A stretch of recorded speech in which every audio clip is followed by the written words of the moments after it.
เลือดบอกกินเลือด อยู่ลาวเฮาเนาะ ตามกินเลือดอยู่ประเทศไทยเขาเอิ้นหยังนะ ลูกทาราซีเมีย คือไทยโรคทาลัสเมีย ก็ว่าบ่ถูกนะ อ๋อน้องเลย ท้องโตเนาะท้องใหญ่ตามกินเลือด ฝากกดไลค์กดแชร์ไป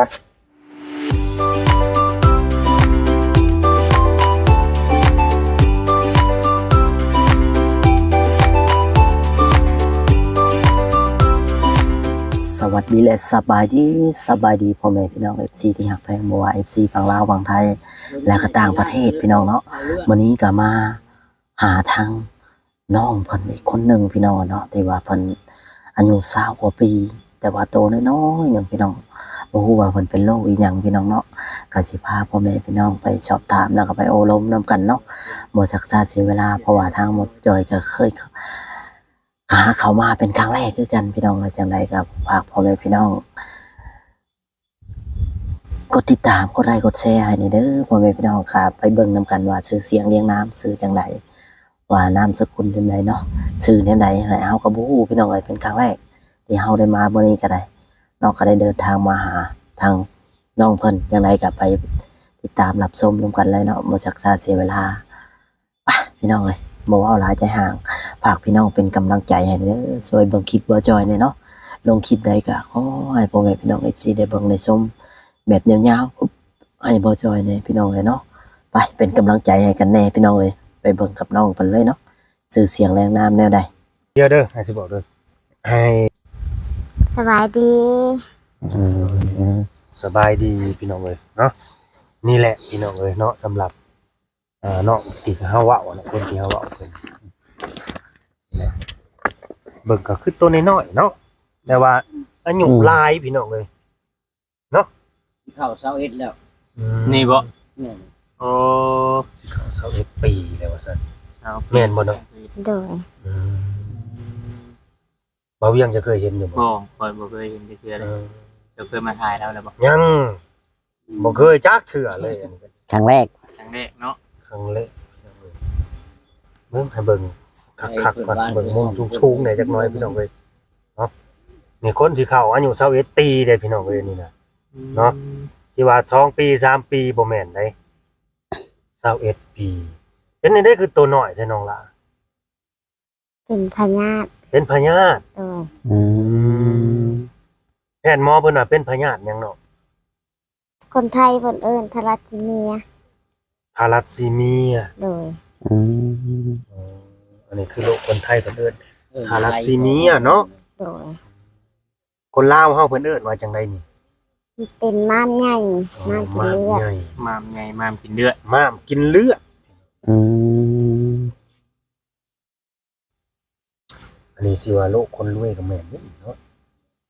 เพราะว่าอาการแบบนี้มันต้องได้ไปเติมเลือดใส่เลือดตลอดแม่นบ่ โดย ยาได้กินอยู่บ่ ได้กินอยู่แล้วก็ซักน้ อ๋อทางกินเพิ่นซัก น้องชื่อว่าจังไดน้องหยัง ำน้องเวิร์น น้องเวิร์น โดย น้องเวิร์นนี่มีพี่น้องจักคน มีผู้เดียวมี เป็นลูก องผู้เดียว ยายอันนี้ลูกกุ๊กเลย โอ้ มีน้องชายผู้หนึง มีน้องอีกผู้หนึง โดย แสดงว่ามีพี่น้องกัน2คนเท่านั้น โดย เป็นลูกสาวกกอยู่เลยแต่ว่าน้อง น้องมันสูงกว่าข่อย แม่น้องก็สิตัวบักใหญ่แล้วพี่น้องเมื่อยอยู่บ่น้องเวิร์นเมื่อยอยู่บ่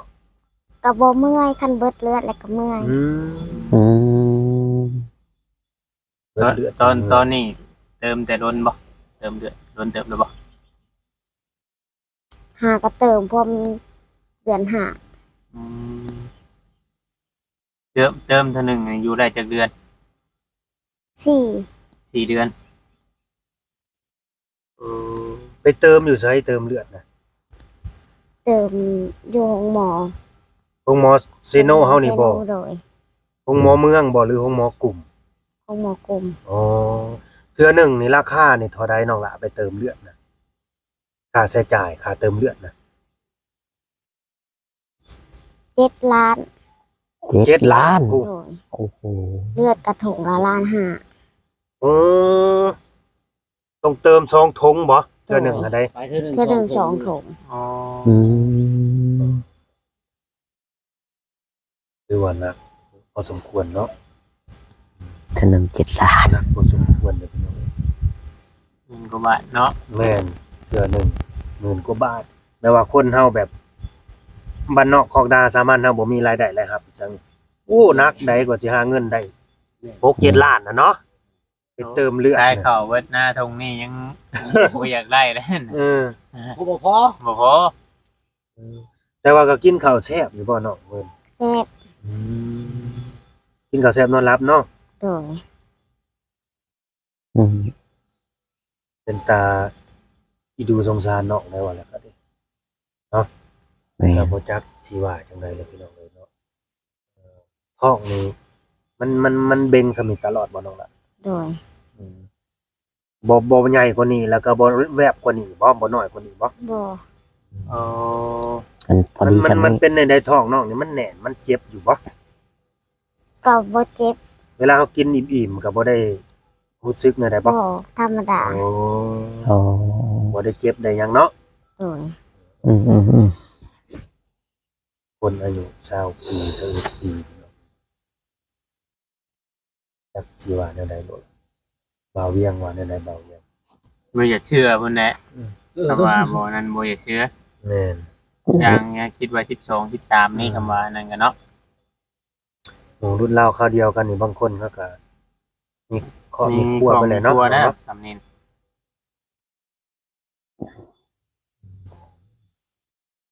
เดือนก็ไปเติม แต่ว่า4 เดือนไปเติมเทื่อหนึงเนาะ โดย 4 เดือนไปเติม พ่อแม่หาเงินได้จังมีเงินมีคำไปเติมเดือนเนาะ ก็หารับจ้างดำนาหาหน่อไม้หาเฮ็ดขาย อืม ทุกอย่างบ่ง่าย โด ๆจ้ะ ย ทุกอย่างที่มีงานเนาะ น้องก็ไปหาได้อยู่บ่หาเฮ็ดหาหน่อไม้ ได้อยู่ พอไปได้เนาะ โดย บัดเมื่อยมาแห้งๆได้เฮ็ดแนวได้ซะ บ่เมื่อยก็เวลาอันบ่เบิดเลือดก็ไฟโคกก็ โอ้พอไปได้เนาะ โดย ว่าง่ายๆว่าถ้าว่ามีเดือดมีหยังเฮาเติมมาใส่นี่ไปได้บ่เมื่อย แม่นแม่น ปกติเนาะ แต่ว่าโลกาดำหน้านี่บ่ได้บ่ ได้อยู่ ได้อยู่เนาะตัดสิเฮ็ดคือคนนั้นเก่าแก่แห้งปกติก็บ่ได้แหล้วเนาะ โดย เฮ็ดซ้ำเรือเฮาหั่นแหละ เพ เนาะ ราะว่าคนนั้นที่ว่าขาดเลือดนี่ถ้าว่าเฮาไปเฮ็ดเวียกนั่งเวียกหยังนี่เลือดแห่งสิเบิดไวได้เพิ่นบอกนะ มันเมื่อยเนาะ แม่น อย่ามันสุดไว้เนาะ มันสุด แห่งสุดไวแห่งเบิดไว ต้องเติมวันนี้สิไปเติมเดือนได้อีกบัดนี้ กับหมูได้เงินแหละ อ๋อได้เงินได้คำอย่างไรได้เติมอีก โดย คือสิหาเงินได้สมมุติว่าดำนาจ้างก็เคยสิฮอดเงิน7 ล้านตึ้งเติบ หัวเวลทาง 7 ล้านบ่แม่นน้อยนะเนาะบ้าน เป็น เขา มาตั้งแต่เกิดบ่คือว่านี่ไรโอ้ นี่เขาพาไปห้องหมออยู่จุดขมวนจุดแข็งนะขมวนแข็งไปพัวพันไปว่าผ่าตัดนะแล้วก็ปาดอะไร อืม ออกจากหันมาแล้วก็ไปพาดบัด ข้ามฟากเลย ฮะ ข้ามธาตุพนมพุ่นเลย เนี่ยไปเพิ่นก็ว่าได้แต่ว่าเพิ่นต้องชงไปแถวบุญนะ โอ้ เราต้องพ่อแม่ต้องใจทำใจได้เลยว่าจัน50 แม่นแม่น เราไปได้ อืม เป็นแบบน้องพิมพ์บ่ ทั้งน้องนั้นแบบ ถ้าเกิดว่าได้ไปหาการรักษาหรือว่าผ่าตัดน้องนี่ทางแพทย์หมอว่าอาการ50 เนี่ย แต่ว่าพื้นแม่นหมอฟังไทยนี่เพิ่นน่าจะ พอได้ศึกษาหมอไทย น่าจะมีวิธีแล้วก็หนทาง แม่น แต่น่าจะใช้เงินหลายนี่ประมาณ ๆใช้เงินหลาย อืม อะไรข้ามไป แต่โทรมาหาไป แล้วเขาก็บ่ บอกประมาณว่าคันว่าใช้เงินประมาณว่าน้องแสนลงมา โอ้ 7-8 หมื่นนะ เพิ่นว่าเนาะ เพิ่นว่าไปนั่นปรึกษาหมอใหญ่เพิ่น แต่ว่าคือทางน้องอันเวิร์นนี่ญาติพี่น้องยังก็บ่ได้มีกรรมพันธุ์แบบนี้บ่ได้มีบ่เป็นน้องผู้เดียวเลยบ่ ทั้งคันญาติพี่น้องนครบ่มี บ่มีเนาะ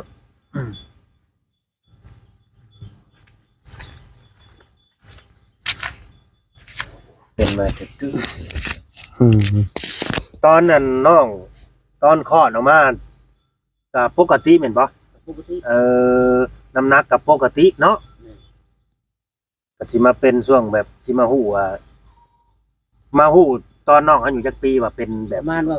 ปีหนึงหรือกว่าๆนี่ โอ้ ปีกลัว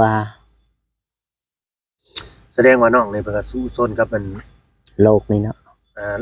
พญาติที่เป็นอยู่นี่มาก็หลายปีเลยทั้งพ่อแม่แหละเนาะ สู้มานำกัน แล้วจนหมดเช้าหมดเช้าเฮ็ดเลยนี่ แม่น แต่น้อยก็แบบเดืองได้บ่ เรื่องแบบ อ๋อ คือคนบ่มีเนื้อมีแห้งนี่นะ อืม ไปใส่ก็ได้อุ้มได้ออกไปเพิ่นน่ะ เลือดนี่เด้มันเริ่มมาเติมเลือดเขาเลือดนี่เริ่มแต่อายู่จักปี เติมเลือดให้น้องนี่ ประมาณนั้น8 ปี อ๋อ เริ่มเติมเดือด เติมมาตลอดเลย เติมตลอดเลยแบบ แบบหมักไหม้บางอย่างก็กินปกติอยู่บ่ล่ะ ปกติ กิน อืม กินได้ปกติเนาะ โดย ทุกอย่างกินได้ปกติ คือของใดที่เฮามักของใดที่มันแซ่บก็กินได้เบิดเนาะ โดย บ่ได้ครับ อืม นอกจากไปเติมเลือดแล้วแพทย์หมอเพิ่นก็ให้ยงให้ยายังมากินประจำอยู่ปะ บ่มีแต่ชื่อบำรุงกินเอง อ๋อลุงกินเอง น้องมักกินหยังมากที่สุดของกินน้องเวิร์น ของหมักน้องนะหมักอิหยังหลายกว่าหมู่หมักกินหั่นนะเพราะบ่ได้เผื่อว่ามีแบบผู้รักผู้ใหญ่เด้เป็นต้นสงสารนั่นนี่นะอยากให้น้องได้อยู่ได้กินแนวแซ่บๆนั่นนี่น้องเบาอย่าง แม่ ดอกเพิ่นเลย น้องหมักอีหยังของที่น้องหมักกินหั่นนะ กองกินกับข้าวมีแต่สิ้นแห้ง โอ้ ชิ้นแห้ง โอเคครับมีแต่ชิ้นแห้งเออ อืม กินชิ้นแห้งกับข้าวต้องกินกับข้าวกันนั่น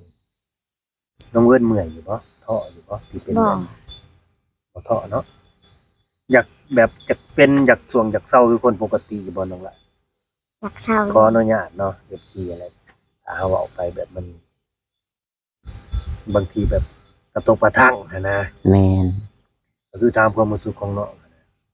ก็เชื่อว่าน้องเพิ่นก็อยากเศร้าอยากเป็นคือคนอื่นเขาปกติหั้นแหละตานี่คือสิได้ลูกได้ผัวแหละเนาะ โดย ถ้าเป็นแบบนั้นเนาะมันเป็นแบบนั้นบ่จักแนวสิเว้าเนาะก็ดีอันนี้ก็แล้วแต่ผู้หลักผู้ใหญ่เพิ่นนั่นแหละที่เราจะขอความช่วยเหลือนำเนาะจะได้เข้าเบิ่งมาชม แมน น้องก็ถ้าว่ารักษาอยู่บ้านเฮานี่บ่ได้ดอกนอกจากไปไทยอย่างเดียว แม่ รักษาอยู่ฝั่งไทย แต่ก็ต้องใช้งบประมาณแน่ อยู่อยู่ลาวเขาอยู่บ่ได้แต่ไทยนี่มีสิทธิ์อยู่ครับแต่ว่าราคาหลักแปดลงมาน้องแสนนะ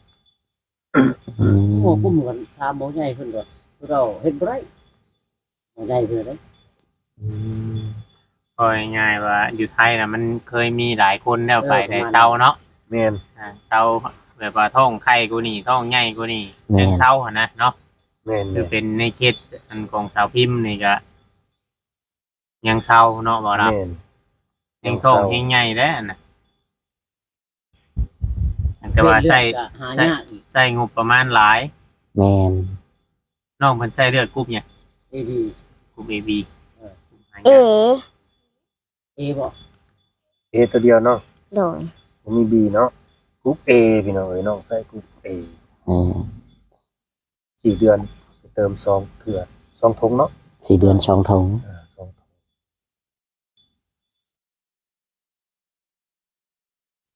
เจ้าให้ชาวนาพี่น้องเอ้ยพ่อแม่ก็เฮ็ดให้เฮ็ดนา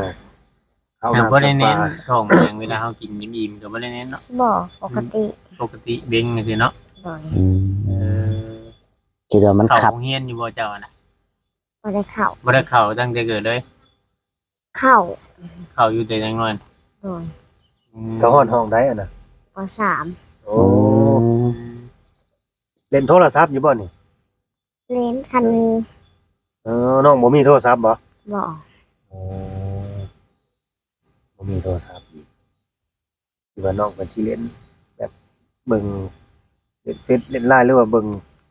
เบิ่งเฟซเบิ่งการ์ตูนการ์ตูนอิหยังไปหั่นแหละพี่น้องเอ้ยโลกโซเชียลนำเขานั่นนี่คือบ่ได้เล่นเนาะแต่ว่าห่างกายนี่คือแบบ มันบ่มีหยังที่ว่าแนวใดพี่น้องเขาเรียกว่าที่มันจีคือคนปกติหั่นนะแบบ มันบ่ใหญ่เลยหั่นนะประเภทเซลล์ตัวเธอน้องก็แบบมันเป็นคือผู้หญิงก็เป็นอยู่บ่นี่เป็นเลือดเป็นหยังน่ะบ่เป็นเลยแม่นบ่มีแต่ออก มี ทาง เนาะ ดัง ถ้าไปเติมเลือดให้เติมเลือดแล้วมันจะออกดังได้บัด อืม อืม ออกไปชั่วโมงก็บ่ได้หยุด อืม อาจจะเป็นแบบนั้นไปว่าคือผู้หญิงไปเขาถ่ายเลือดไทยนั่นน่ะมันจะออกดัง คือเป็น อ่ะ อย่างนั้น อันออกเป็นช่วงที่ว่าในระยะเฮาไปเติมนี่บ่ แม่น โอ้ เทื่อมาเอาเทื่อแล้วก็มาออกอีก อืม มาสิตู้เพิ่นแพ็คส่งแพ็คก็ยังบ่เซา โอ้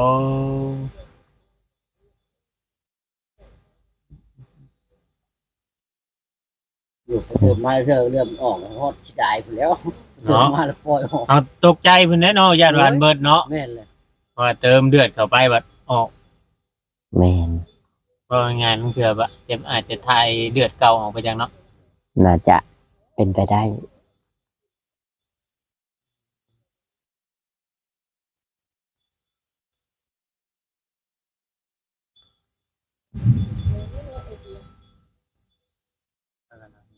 คนสิตกบ่เนาะ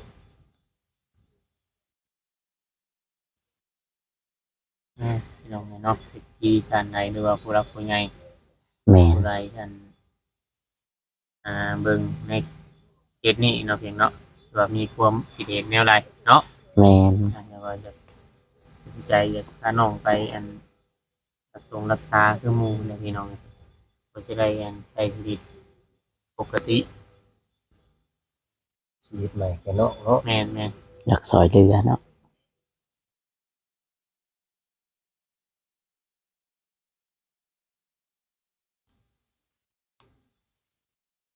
อันยังบ่ได้มีใครเคยเข้ามาถ่ายน้องบ่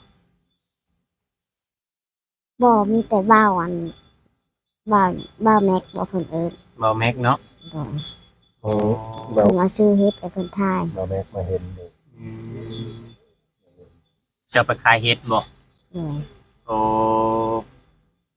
จะไปขายเฮ็ดแต่เป็นเห็นแต่เป็นไทย โดย อืม เราได้เงินมา4 ล้านมาสั่นตอนนั้นแล้วก็เทื่อเดียวหั่นแหล้ว อืม เติมเดือนเลย ถ้าไหนเงินมาได้ก็ไปเติมเลือดเลยตอน โดย โอ้ค่าได้เงินน้ำเพิ่นเติมเลือดมานี่ยังบ่ได้เติมจักเทื่อบ่ ยังบ่ได้เติม อืม มันใครแต่บุญอยู่อะเพิ่นเอาเงินมาให้ประมาณ2มื้อที่3ก็ลงหมดเลยก็ได้ โอ้ ลงก็เอาไปกลางคืนเลย อืม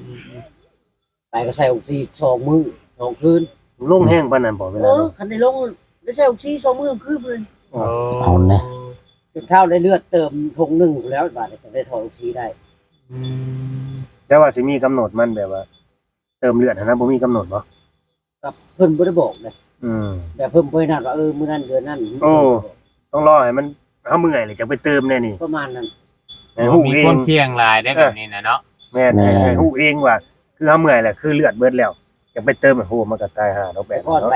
ปธาตุนะไปเติมธาตุ3เทื่อมีแต่เพิ่นนัดเราได้ อืม แม่น เดือนนั้นเดือนนี้เพิ่นบอก แต่อยู่ไทยเพิ่นสินัดโดด แม่น ถ้าเฮาไปเติมเลือดนี่ฮอดเดือนนั้นวันที่นั้นวันที่นี้ แม่น จะเคยเอื้อยอยู่คนเพิ่นไปเติมอยู่ขอนแก่นเนาะตอนน่ะแต่ฮอดมื้อฮอดหยังน่ะเพิ่นสินัดล่วงหน้า มันก็ต้องเป็นอันนั้นแหละ แม่น อยู่ลาวเฮานี่เพิ่นแบบบ่ได้นัดเนาะ จะไปช่วงนั้นแหละไป3เทื่อแล้วเพิ่นบ่ให้ไปก็สิบ่ไปเพิ่นบ่ให้คนลาวความไปเด้ โอ้ อ๋อช่วงโควิดบ่ แม่น อ๋อ เลยบ่ได้ไปเลยก็เลยไปแถวนี้กับแถวบ้านเฮานี่ โดย ลงหมู่ อืม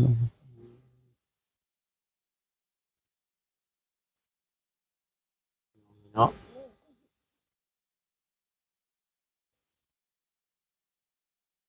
เดี๋ยวคำว่าแรงผู้ใหญ่นั่นนี่ก็เพิ่นอาจจะไปเติมอีกเนาะ แม่น แต่ว่า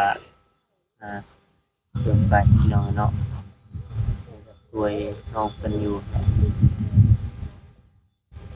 เงินที่ได้มาก็มีแต่หักษาเนาะคั่นแหละบ่ได้ไปทางใดดอกเนาะ ชื่อบ่ได้มีแต่ มาเฮ็ดหน้าเขาเจ้าบ่นี่น่ะ แม่นหน้าหลังคือ เฮ็ดหน้าด้านเคยบ่แม่นหน้าเจ้าของเด้อพี่น้องไอ้ที่ว่าเพิ่นมาเฮ็ดนี่ หน้าตัวเองพูดแคมผัวแคมบ้าน อืม อืม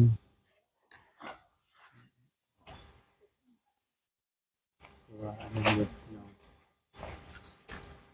แต่ว่านี่ที่คือว่าผู้หลักผู้ใหญ่หลายคนพิจารณาเบิ่ง แม่น น้องเพิ่นอยากเติมเลือด เติมเลือดเพราะว่าบางคนเพิ่นอยากบริจาคเลือดนี่ก็มีคือกันนะบางคนเนาะบ่าวเนาะ มี อ่ะ นี่คือกันบริจาคเลือดก็ หากมันสิตัวบริจาคเลือดนี่มันสิบ่ได้ยากกว่ากันบ่ครับอันนี้แบบมีผู้หลักผู้ใหญ่ก็ช่วยเหลือมาแล้วแบบเป็นเงินเป็นหยังมาให้ไปเติมเองนะมันสิง่ายกว่าตัวนี้เฮาอะ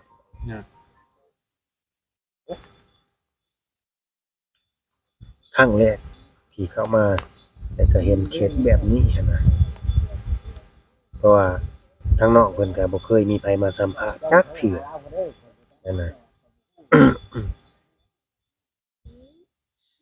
อันนี้ก็ฝากทั้งผู้หลักผู้ใหญ่เพิ่นนั่นแหละ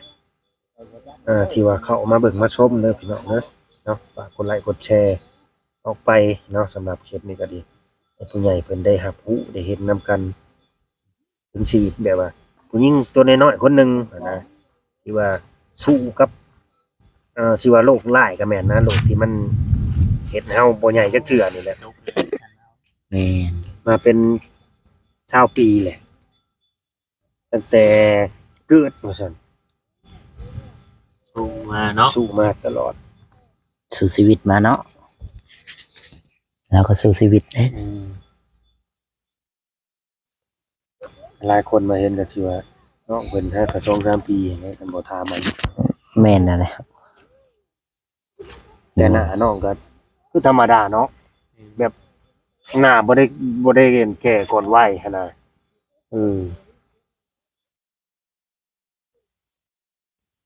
บาดจ่อยมีหยังสิถาม บ่มีเลย บ่มีอีกเลย อืม บ่จะเว้าบ่หลาย ฝาก FC ทางบ่าวจ่อยนำเด้อ แม่น ผู้หลักผู้ใหญ่นะ ถ้าอยากช่วยเหลือน้องเพิ่นเนาะ ฝากมองเบิ่งน้องเพิ่นแหน่ช่วยเหลือน้องเพิ่นผู้ใหญ่บ่โทรมา เนาะ จังไดก็สู้ๆเด้อน้องเวิร์นเด้อ โดย สู้ๆเป็นกำลังใจให้เนาะขอให้มีผู้หลักผู้ใหญ่เพิ่นเอ็นดูเมตตาเจ้าหั่นล่ะในการช่วยเหลือเจ้าเนาะมีชีวิตที่ว่าสมบูรณ์และก็แข็งแรงกว่านี้ก็คอมเมนต์มาพี่น้องเอ้ยเนาะสำหรับ FC ก็ดีว่าโลกแบบนี้นอกจากเติมเลือดตลอดแล้วเฮาสิบ่มีวิธีเฮ็ดแนวใดให้น้องหายบ่นะกลับมาหายปกติได้บ่โรคทาลัสซีเมียภาษาไทยหั้นนะแต่ถ้าบางคนก็ว่าผ่าได้บางคนก็ว่าผ่าบ่ได้จักสิว่าแนวใด บางอย่างเนาะ แม่นคันผ่ามาแล้วบัดต้องทำใจได้50-50เพราะว่าความหมายว่า50-50นี่ว่าสิคืนกลับมาบ่หั่นน่ะ แม่น เพอเฮาเคยเจออยู่แล้วไปถ่าย ไปนั่นแหละ แม่นว่าน้องสิคืนกลับมา เขา บ่ จะถามเพื่อนว่าหาที่มาซิบไปได้ท่านบ่ แม่น เดี๋ยวว่าคุณมีที่ได้คืนมาหรือบ่เพิ่นก็บ่ได้ ต้องอันนี้ต้องถามมันแปลว่าพ่อแม่ว่าเพิ่นพ่อบ่นะคือสมมุติว่าสิรักษานะพี่น้องเอ้ย เอาก็เชื่อน้ำหมอแน่เนาะ แม่นแล้ว เชื่อน้ำหมอแน่สุดน้ำเพิ่นว่า แม่น เฮ็ดก็เอาเฮ็ดหยังบ่ได้คือเก่า แม่นเฮ็ดยังบ่ได้เลย แม่นถ้าว่ามีทางผู้รักผู้ใหญ่เพิ่นชดช่วยมามันคือว่าเพิ่นอยาก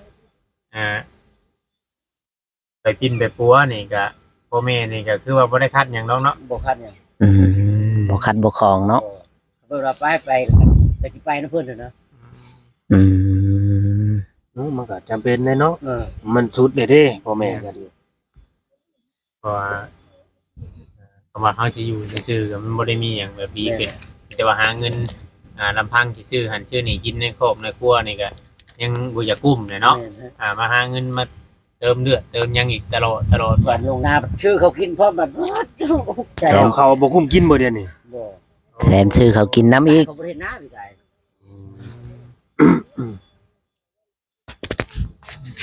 น้ำพี่น้องเลยเนาะมีแต่สิประมาณนี้แหละแต่บอกละ แม่ แม่น ประมาณนี้แหละมีแต่ว่าฝากน้ำFTเด้อฝากน้ำ ผู้รักผู้ใหญ่เนาะ พี่น้องเลยเป็นความเมตตาสงสารน้องเนาะพี่น้องเนาะแต่ว่าเห็นอะไรก็มินกันเข้ามาได้พี่น้องกันดีว่าโตมาทางช่องทางการติดต่อเนาะ แม่น คลิปพี่น้องกันทุกคลิปนี่แหละเข้ามาเบิ่งเข้ามาเห็นแล้วก็อย่าลืมกดรับกดไลค์แชร์ให้ผู้ใหญ่ใจดีเพิ่นเห็นพี่น้องหลายๆคนหลายๆท่าน ก็ซ้ำนั่นแหละเนาะ แม่น เนาะ โอเคเนาะ โอเคพี่น้องเลยเนาะ จบคลิป ก็จะได้จบคลิปเนาะก่อนที่จบคลิปก็หาเงินนอกไปซื้อน้ำกินก่อนแล้วจากเล็กจังน้อย แม่น เนาะ กิ กิ นอยู่บ่ขนมน่ะน้องเวิร์น กิน กิน กินขนมดิ อืม ทั้งแหละ เป็นน้ำจินน้ำใจจากอ้ายๆเพิ่นเด้อ โอ้ย ใจเลย ได้ซื้อกินข้าวต้มขนม แม่น 2,000กีบก็ได้ตี้น้องล่ะ อ่า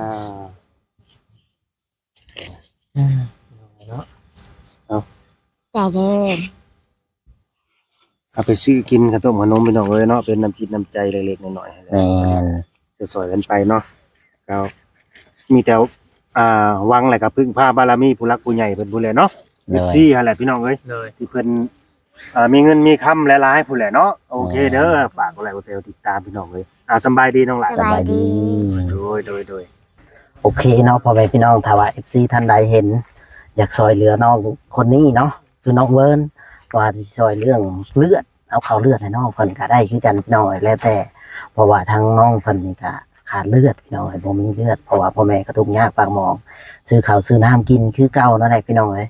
จังไดก็ฝากพี่น้องกดไลค์กดแชร์กดติดตามให้กำลังใจนี่เด้อพ่อแม่พี่น้องเนาะฝากนำผู้ใหญ่เนาะสวัสดีและสบายดี